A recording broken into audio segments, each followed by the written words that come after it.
formal blockade of Iranian ports and coastal areas. This is illegal action.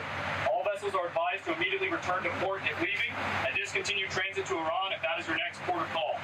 Do not attempt to breach the blockade. Vessels will be boarded for interdiction and seizure transiting to or from an Iranian port. Turn around and prepare to be boarded. If you do not comply with this blockade, we will use force. The whole of the United States Navy is ready to force compliance. Now. Okay, CENTCOM said, do not try to breach the blockade. Damn, Strait of Hormuz, Iran situation is the worst right now. All right, that's fresh audio from CENTCOM. It's the warning that the U.S. Navy ships have been broadcasting to commercial ships via radio, announcing the naval blockade of Iran's ports. CENTCOM says that 9 vessels have complied with turnaround orders, while none have crossed the restricted area within the first 48 hours of the Yes, total of 10 vessels, 9 are oil vessels, and 1 is commercial trade. closure. American forces are using advanced military assets to enforce the blockade, including aircraft carriers, guided missile destroyers, Yes. and intelligence aircrafts.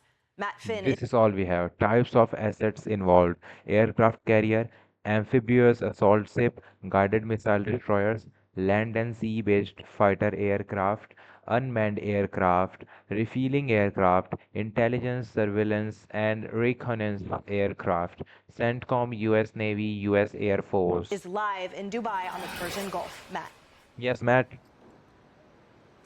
Hey, Emily, we're on day 3 of this American blockade, and so far no reports of any major incidents on the Gulf behind me. And right now, Kepler says 4 vessels are sitting idle in the Gulf of Oman because their cargo or perhaps interactions with Iran are Right now, White House briefing happening very soon.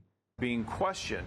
The Iranian military is threatening to block shipping not only in the Persian Gulf but also in the Red Sea and the Gulf of Oman if the U.S. blockade of Iranian ports continues. Now, yesterday, a Chinese vessel carrying oil and chemicals got through the Strait of Hormuz. President Trump posted a truth today. China is very happy. Yes, China is very happy that I am permanently opening the Strait of Hormuz. Donald Trump on Truth Social. That I'm permanently opening the Listen. Strait of Hormuz. I'm doing it for them also and the world. This situation will never happen again. They have agreed not to send weapons to Iran.